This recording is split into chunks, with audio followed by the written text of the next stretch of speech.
दुनिया में कई सीरियल किलर हो चुके हैं जिन्होंने एक के बाद एक लोगों का बेरहमी से मर्डर कर दिया, लेकिन इंडिया में एक ऐसा सीरियल किलर था जिस सीरियल किलर का पता पुलिस और उसके फैमिली मेंबर को पता चला तो वो ये मानने के लिए तैयार ही नहीं थे कि वो शख्स सीरियल किलर है और उसने एक दो नहीं बल्कि 11 लोगों का मर्डर किया है। और ना करने की एक वजह ये भी थी क्योंकि वो शख्स एक टाइम पर बहुत ही नेक, शरीफ और काफी समझदार, जिसको आयुर्वेद की काफी अच्छी जानकारी थी, स्वभाव से काफी अच्छा, अलौकिक शक्तियों को भी वो काफी मानता था।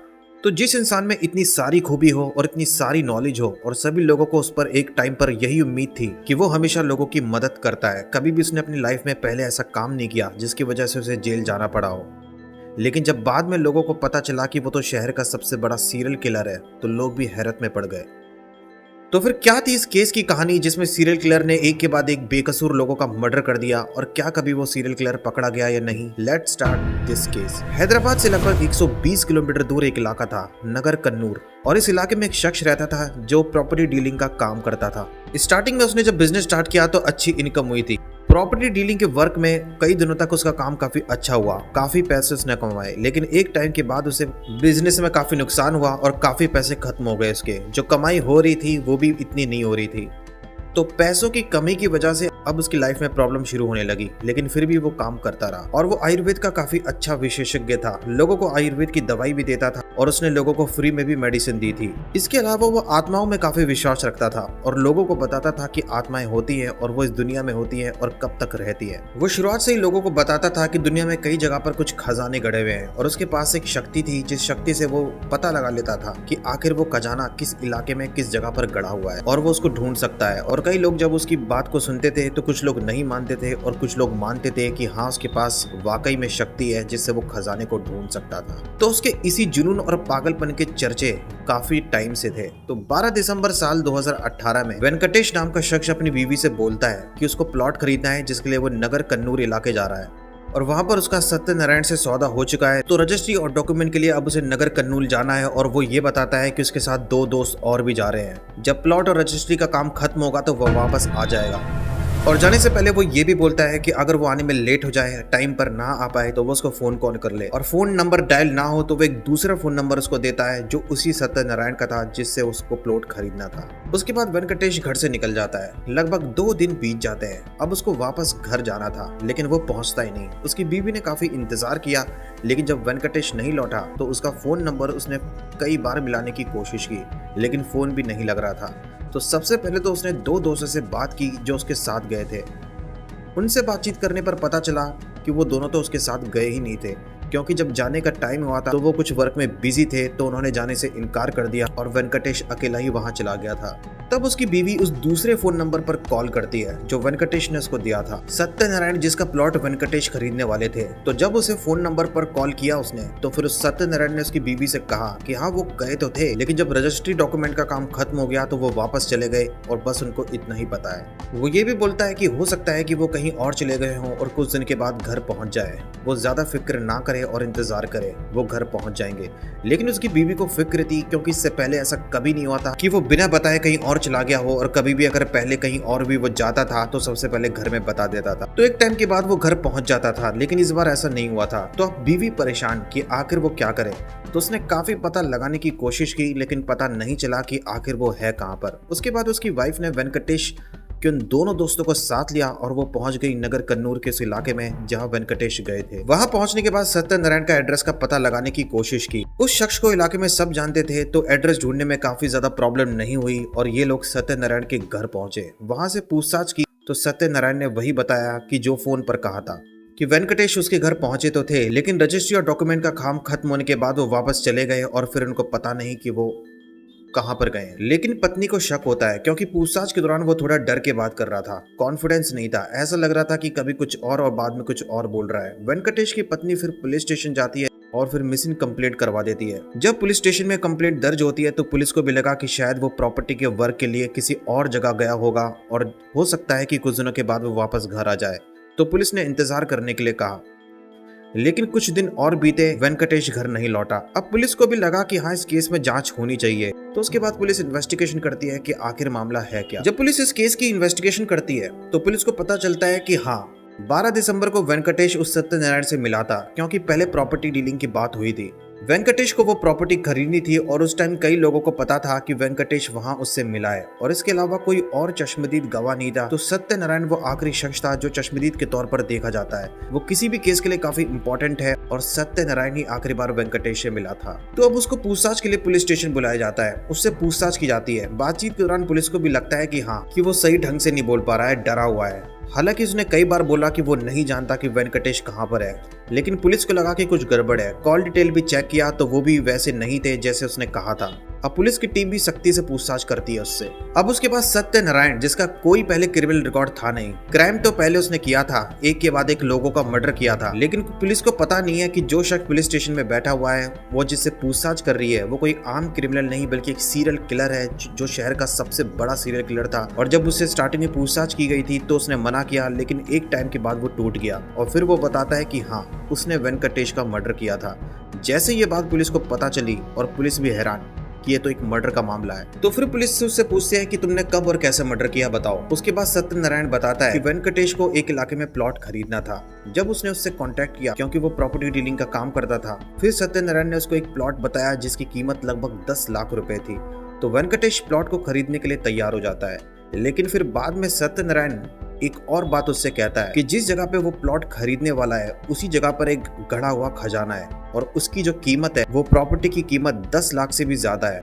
तो वेंकटेश भी उस गड़े हुए खजाने को ढूंढना चाहता था, तो वो लालच में आ जाता है और दुनिया में ज्यादातर लोग मुसीबत में फंस जाते हैं लालच की वजह से। क्योंकि अगर वो मेहनत करके पैसे कमाएंगे तो ठीक, लेकिन जब आसानी से कोई चीज मिल जाए कि खजाना कहाँ है, वहां पर पैसे हैं, लॉटरी का टिकट जीत गए, तो फिर इंसान बहुत जल्दी लालच में आ जाता है।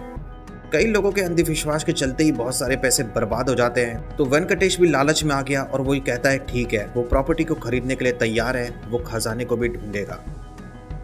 अब उसके बाद सत्यनारायण वेंकटेश को नगर कन्नूर इलाके में बुलाता है और वो ये भी बताता है कि ये जो खजाने वाली बात है ये किसी और को पता नहीं चलनी चाहिए, ना तुम्हारे परिवार और ना ही किसी इलाके के और लोगों को। अगर मेरे और तुम्हारे अलावा अगर ये बात किसी और को पता चली तो ये जो गड़ा हुआ खजाना है वो वहां से गायब हो जाएगा। खजाने वाली बात उसे पता चली है कि वो कहाँ पर है, तो ये जो खजाने वाली बात है, जब तक खजाना नहीं मिल जाता ये बात किसी को बतानी नहीं है। उसके बाद वो प्लॉट के नाम पर पहुंच गया उसी नगर कन्नूर इलाके में जहाँ उसकी प्रॉपर्टी थी। पैसे तो उसने ऑलरेडी 10 लाख रुपए सत्यनारायण को दे दिए थे। उसके बाद वो सत्यनारायण से मिलता है और फिर सत्यनारायण उसको बोलता है चलो। फिर वो उसे उसी जगह पर ले जाता है जहाँ पर वो खजाना गड़ा हुआ था।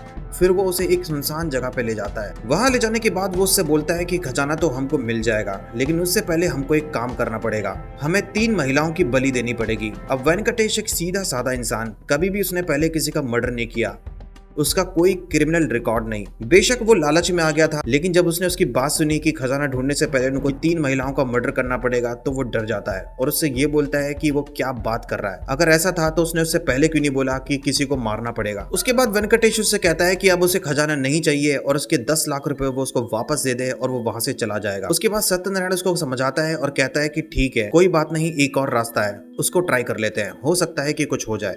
उसके बाद वो वहीं बैठकर उसने कुछ अनुष्ठान पूजा करना स्टार्ट कर दिया और प्रसाद के तौर पर उसने वेंकटेश को एक कटोरे में दूध दिया और कहा कि ये पी जाओ। उस दूध में जहर मिला हुआ था। वेंकटेश को पता नहीं था और उसने वो दूध पी लिया। दूध पीते ही कुछ सेकंड में वो बेहोश हो गया और उसके बाद सत्यनारायण ने भारी पत्थर उठाया और उसके सर पर अटैक किया। कुछ ही देर में उसकी डेथ हो गई और उसके मरने के बाद उसने वही उसको पहाड़ी से नीचे फेंक दिया और फिर वहां से चला गया। तो जब ये कहानी पुलिस ने सुनी तो उसके बाद पुलिस को लगा कि चलो एक मर्डर का मामला तो सॉल्व हो गया। कातिल ने बता दिया कि उसने ही मर्डर किया है और मर्डर करने के बाद उसने उसकी डेड बॉडी को पहाड़ी इलाके से नीचे फेंक दिया। अब ये बात जब वेंकटेश की बीवी को पता चली, जो काफी टाइम से जिसको उम्मीद थी कि वेंकटेश घर लौटेगा, लेकिन अब ऐसा होने नहीं वाला था क्योंकि उसका मर्डर हो गया था। अब उसको भी पता चला तो उसको काफी दुख हुआ और वो यही चाहती थी कि इसको कड़ी से कड़ी सजा मिले। लेकिन उसी पुलिस डिपार्टमेंट का एक ऑफिसर जब सत्यनारायण की बात सुनी उसने कि उसने ही वेंकटेश का मर्डर किया है, तो उसने सोचा कि जिस इलाके में वेंकटेश का मर्डर हुआ है उस इलाके में पिछले कुछ सालों में कुछ और लोगों का मर्डर हुआ था और जितने भी वो मर्डर के केस थे वो अनसॉल्व थे। उस टाइम भी पुलिस ने काफी टाइम तक इन्वेस्टिगेशन की, कातिल को ढूंढने की कोशिश की थी, लेकिन कातिल का पता चला नहीं जिसने उन सभी लोगों का मर्डर किया था। उन सभी लोगों के परिवार वालों से बात की तो पता चला कि उनकी किसी से कोई दुश्मनी भी नहीं थी और ना ही उन्होंने किसी से कोई कर्ज लिया था कि वो बाद में खुद सुसाइड कर ले। तो फिर पुलिस को लगा कि कहीं इस केस में और इन्वेस्टिगेशन करनी चाहिए। तब उस सीनियर ऑफिसर ने डिपार्टमेंट के कुछ और ऑफिसर से कहा कि वो उस केस में पता लगाए कि उस नगर कन्नूर इलाके में और कितने लोगों का मर्डर हुआ था। तो जब इस इलाके में जाकर कई लोगों से पूछताछ की तो लोगों ने सीनियर पुलिस ऑफिसर को बताया कि हाँ, इस नगर कन्नूर इलाके में पहले एक शख्स रहता था जिसका नाम था पाशा, जिसकी जमीन थी और वो वहीं खेती बाड़ी करता था। तो एक बार जब वो पौधे लगाने के लिए इस जमीन को कुरेद रहा था तो उसमें से कुछ पुराने जमाने के बर्तन बाहर निकल गए। उसको लगा कि ये गड़ा हुआ खजाना है, उसकी कीमत कहीं ज्यादा होगी। उसको पैसों की काफी जरूरत थी, तो फिर उसको लगा कि शायद इस खजाने को बेचकर बहुत ज्यादा वो पैसे कमा ले। लेकिन अब उसने ये पता लगाने की कोशिश की कि आखिर उस खजाने को कौन खरीदेगा। उसे पता था कि उस नगर कन्नूर इलाके में एक सत्यनारायण नाम का शख्स है जो खजाने का माहिर है, काफी खोजी है, ज्ञानी है। उसने ये बात चुपचाप सत्यनारायण को बताई कि जब वो जमीन को कुरेद रहा था तो उसको पुराने दौर के कुछ टूटे हुए बर्तन मिले और उसे नहीं पता कि आखिर उनकी कीमत है क्या। तो सत्यनारायण ने कहा ठीक है, उसको अगले दिन वो बताएगा अपनी शक्ति का इस्तेमाल कि उसकी जमीन में और कहां पर खजाना छुपा हुआ है, वो खजाना जमीन से कितना नीचे है। लेकिन जब वो ये पता लगाएगा कि आखिर वो खजाना कहां पर है और वो जमीन से कितना नीचे है, उसके लिए वो फीस लेगा। और उसने ये भी बताया कि उस गड़े खजाने की जो कीमत है वो उसके प्लॉट से भी कहीं ज्यादा है। तो सबसे पहले वो सत्यनारायण उससे कहता है कि वो अपने प्लॉट की जो रजिस्ट्री है वो उसके नाम पे कर दे, और फिर वो उसको बताएगा कि वो गढ़ा हुआ खजाना कहाँ पे है जो प्लॉट की कीमत से भी कहीं ज्यादा होगा। लेकिन सत्यनारायण ने एक शर्त रखी कि इस खजाने का जिक्र किसी और से वो नहीं करेगा, अपने परिवार में किसी मेंबर को नहीं बताएगा कि जिस जमीन पर वो कई सालों से खेती कर रहा है उस जमीन में गढ़ा हुआ एक खजाना है और वो बहुत जल्द उस खजाने को ढूंढने वाला है। सत्यनारायण की एक खूबी थी कि जब भी वो मर्डर की प्लानिंग करता, जब भी वो डिसाइड कर लेता कि अब उसको मर्डर करना है, तो मर्डर करने से पहले उस शख्स का भरोसा जीत लेता। पहले वो कई टाइम तक उससे बातें करता रहता और बात करते करते पता लगाने की कोशिश करता कि वो लाइफ में क्या करना चाहता है, उसने अभी तक कितने पैसे कमाए हैं, वो किन किन जगहों पर घूम चुका है। तो वो सब पता लगाता और वो बात करते वक्त ऐसे बात करता जिससे कि उस शख्स को यही लगे कि सत्यनारायण को काफी नॉलेज है और उसकी जो शक्तियां हैं गड़े खजाने को ढूंढने की वो सही से काम करती हैं। और पाशा के साथ भी उसने यही किया।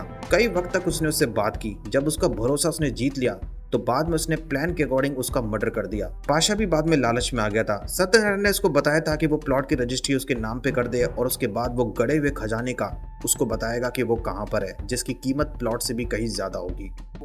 तो पाशा ने प्लॉट की रजिस्ट्री उसके नाम कर दी। लेकिन टाइम काफी बीत गया, खजाने ढूंढने का काम तो शुरू ही नहीं हो रहा था। फिर उसने कहा कि वो प्लॉट उसको वापस कर दे और फिर सत्यनारायण कहता है कि थोड़ा रुक जाओ, कुछ दिन की मोहलत दो। फिर पाशा कुछ दिन रुक जाता है, लेकिन सत्यनारायण को पता था कि उसे बार बार वो कहेगा कि खजाना कहाँ पर है और अगर कहीं पर खजाना है नहीं तो वो प्रॉपर्टी को वापस कहने के लिए बोलेगा। तो सत्यनारायण उसे बार बार रुकने के लिए कहता रहा और कुछ दिन तक वो स्टार्टिंग में रुक भी गया था। फिर अप्रैल के महीने में सत्यनारायण पाशा से बोलता है कि ठीक है, उसे पता चल चुका है कि खजाना कहाँ पर है, लेकिन उस खजाने को ढूंढने से पहले उनको एक अनुष्ठान करना पड़ेगा और अनुष्ठान की टाइमिंग वो उसे बताएगा और वो जो अनुष्ठान होगा वो उसके घर पर होगा। पाशा कहता है ठीक है। अगले दिन घर में अनुष्ठान होने वाला था, तो पूजा के लिए वो अगले दिन नींबू और बाकी कई सामान लेकर वो पाशा के घर पहुंच गया और कुछ घंटे अनुष्ठान करने के बाद सत्यनारायण उसके घर से निकल गया। अब उसके अगले दिन पाशा का कजन उसके घर पहुंचता है क्योंकि वो काम करने के लिए घर से निकला ही नहीं था। घर में जाने के बाद जब वो एक कमरे में देखता है कि पाशा की वही लाश पड़ी हुई थी, दूसरे कमरे में जाकर देखा तो उसकी बीवी की भी लाश पड़ी हुई थी। अब ऐसा लग रहा था कि इन्होंने सुसाइड कर लिया।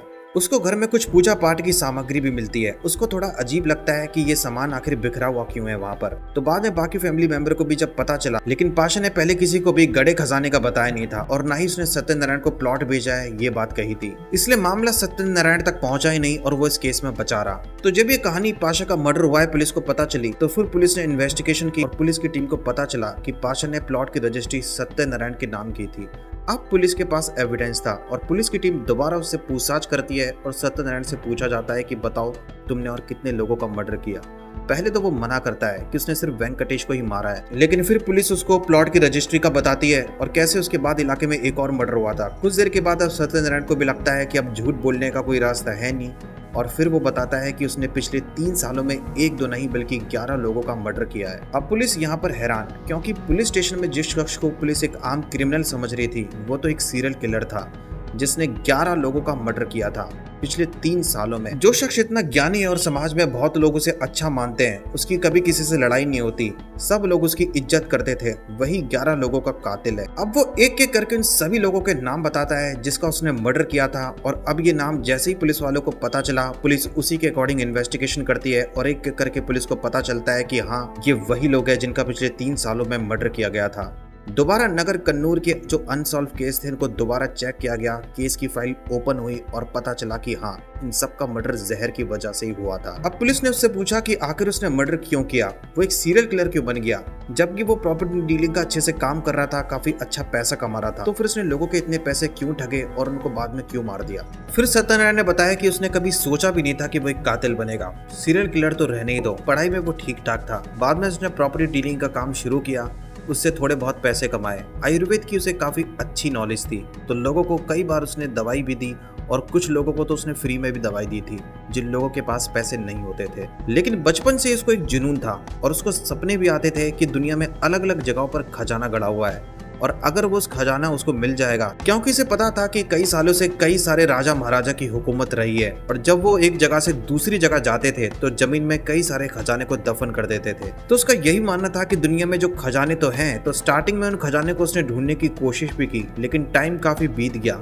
लेकिन उसको खजाना नहीं मिला और अगर खजाना कहीं होगा भी तो उसको ढूंढना इतना आसान तो नहीं था, उसको पता था। फिर बाद में उसको लगा कि चलो ठीक है, इसी खजाने के नाम पर वो पैसे कमाना स्टार्ट करेगा, लेकिन उसको पता था समाज में उसको काफी अच्छा माना जाता है, लोग उसकी काफी इज्जत करते हैं, तो जब भी उसको किसी के पैसे ठगने होते थे तो स्टार्टिंग में कभी भी वो उसको खजाने की बात नहीं बताता था, बस वो उसका भरोसा जीतता था और इस तरीके से कॉन्फिडेंस से बात करता कि बात करते वक्त यही लगता कि वो जो बोल रहा है बिल्कुल सही बोल रहा है और अलग अलग फील्ड में जो उसको नॉलेज भी थी तो उसका भी उसने इस्तेमाल किया। तो जब वो उनका भरोसा जीत लेता तो फिर बाद में उसने बोला कि एक जगह पर खजाना मौजूद है और वो खजाना कहाँ पर है वो उसको बता सकता है, लेकिन फिर सत्यनारायण उनको ये बोलता कि अगर तुमने इस खजाने की बात किसी और से कही तो वो जो गड़ा हुआ खजाना है वो वहां से गायब हो जाएगा, क्योंकि उसके अंदर जो शक्तियां हैं जो उसके अंदर आती हैं वो उन्हीं का इस्तेमाल करके उनको बताता था कि गड़ा हुआ खजाना कहाँ पर है। तो एक एक करके लोग लालच में आते रहे और फिर वो लोगों के पैसे ठगने के बाद वो उनका मर्डर कर देता, क्योंकि फिर उन लोगों को भी अंदाजा हो जाता कि गड़ा हुआ खजाना कहीं पर है नहीं और उनको अंदाजा हुआ कि सत्यनारायण को बेवकूफ बना रहा है और उसने जो उनसे पैसे लिए थे अब वो पैसे सत्यनारायण उनको वापस देगा नहीं। तो इससे पहले कि वो पुलिस स्टेशन जाकर उसकी कंप्लेंट कर दे, सत्यनारायण उसको पहले ही सब लोगों को मर्डर कर देता था। अब पुलिस उससे पूछते हैं कि चलो ठीक है, तुमने इतने लोगों का मर्डर किया, लेकिन पाशा की बीवी को उसने क्यों मार दिया। फिर उसने बताया कि जब उसने अनुष्ठान की बात कही थी और पाशा से उसने ये भी कहा था कि जिस वक्त घर में पूजा हो तो घर में कोई और नहीं होना चाहिए, लेकिन इत्तेफाक से वो जब घर में गया था तो उसकी बीवी और उसकी एक लड़की थी। अब उसको लगा कि वो सभी चश्मदीद गवाह हैं जो घर में अनुष्ठान किया था और उनकी प्लॉट की रजिस्ट्री का भी पता चल चुका था, तो फिर उसने सोच लिया कि इनका भी मर्डर करना पड़ेगा। लेकिन फिर उसको लगा कि ये मर्डर नहीं होना चाहिए बल्कि सुसाइड ही लगना चाहिए, और इंडिया में पहले कई केस हो चुके हैं जब लोगों ने कुछ अनुष्ठान करने के बाद सुसाइड कर लिया था। तो उसने सबसे पहले घर में अनुष्ठान किया और बाद में प्रसाद के नाम पर हर किसी को वही दूध दिया जिसमें जहर होता था। उसको पीने के बाद सभी लोग कुछ देर में बेहोश हो गए और उसके बाद बेहोशी में ही सत्यनारायण ने उन सभी का गला घोट दिया और उनका मर्डर करने के बाद वो उस घर से निकल गया। तो डेड बॉडी पर ना कोई चोट के निशान ना कोई गोली के निशान। लोग जब उस घर में दाखिल हुए तो अनुष्ठान की सामग्री घर में रखी हुई थी, तो लोगों को भी लगा कि अंधविश्वास के चलते परिवार के सभी लोगों ने सुसाइड कर लिया, और पहले भी इंडिया में ऐसे केस हो चुके हैं। तो ये इकलौता ऐसा मर्डर का मामला था जिसमें सत्यनारायण ने एक को नहीं बल्कि उसके परिवार के और भी लोगों को मारा था, और बाकी के लोगों को जो उसने मारा था ये वो लोग थे जो उसके बताए हुए खजाने के लालच में आ गए थे।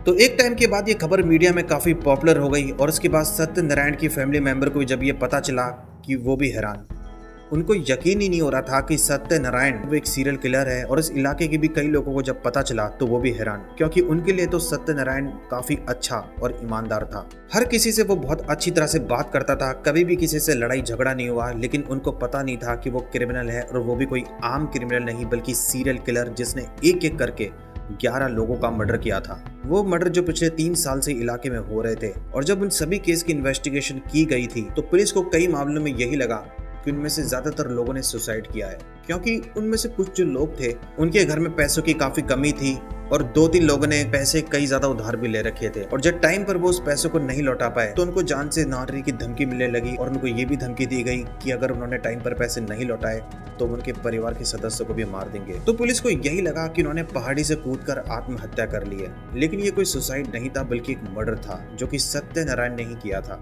लेकिन जिन लोगों का मर्डर हुआ था जो बिजनेस करते थे और काफी अच्छा पैसा कमाते थे, और उन्होंने किसी से भी पैसे उधार नहीं लिए थे, और पुलिस को पता चला कि इनकी किसी से कोई दुश्मनी भी नहीं थी, तो आखिर फिर उन्होंने सुसाइड क्यों किया, और इसी वजह से पुलिस को शक हुआ, और बाद में पुलिस को इस केस की इन्वेस्टिगेशन से पता चला, लोगों से पूछताछ की गई तब बाद में पुलिस को सत्यनारायण का पता चला और फिर सत्यनारायण ने खुली पुलिस स्टेशन में पुलिस को कहानी बताई कि कैसे उसने एक एक करके 11 लोगों को मर्डर किया। उस इलाके के सभी लोग उसे काफी अच्छा मानते थे और एक अच्छा इंसान किसी का मर्डर क्यों करेगा। लेकिन सत्यनारायण ने जो खजाने की बात कही थी उसके लालच में जिन लोगों ने भी उस पर भरोसा किया, जो पैसों के लालच में आ गए, अंधविश्वास के चलते आखिरकार वो सब मारे गए। तो बाद में सत्यनारायण को जेल भेजा जाता है और इस केस की चार्जशीट कोर्ट में भेजी जाती है। और जब ये केस कोर्ट में स्टार्ट होता है तो कोर्ट से सत्यनारायण को उम्र कैद की सजा सुनाई जाती है। जब तक उसकी जिंदगी है वो जेल में ही रहने वाला है। और कोर्ट ने ये भी ऑर्डर दिया कि जब तक वो स्टार्टिंग में लगातार 10 सालों तक जेल में नहीं रह लेता उसको पैरोल नहीं दी जाएगी, यानी कि कुछ टाइम के लिए भी अब वो जेल से बाहर नहीं निकल सकता। जब तक वो 10 साल उस जेल में ना रह ले उसी के बाद वो पैरोल का हकदार होगा। तो जिस तरीके से सत्यनारायण ने एक एक करके लोगों के पैसे ठगे और बाद में उनका बेरहमी से मर्डर कर दिया, उससे सभी लोग हैरान हो गए थे। और अपने टाइम में ये केस काफी पॉपुलर हुआ था। वो शख्स जो एक सीरियल किलर बन चुका था, जिसका पहले कोई क्रिमिनल रिकॉर्ड नहीं था और ना ही वो मर्डर करने से पहले एक भी बार जेल में गया था। तो आपको स्टोरी कैसी लगी कमेंट में बताना और अगर आपको स्टोरी अच्छी लगी तो इस वीडियो को लाइक करना। मिलता हूं मैं आपसे नेक्स्ट वीडियो में।